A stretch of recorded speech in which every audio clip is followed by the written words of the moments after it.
పని పడ్డది నువ్వు గావు వట్టే గడియ వచ్చినాది అగ్గగ్గ బలి పసుపు ఈ దిక్కే వస్తుంది కన్నా బిడ్డను నన్ను కానలకు వదిలేసి మాయా పోషమ్మకు మనవు చేస్తానంటూ మాయదారి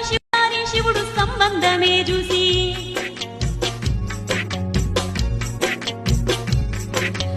ఊరాడి ముంతిచ్చి సాకలి పుల్లయ్యను పిల్లగానింటికి పంపుతా ఉండు పుల్లయ్యతో పాటు పెళ్లి పిలగాన్ని గావు బట్టి నువ్వు సల్లంగా ఉండు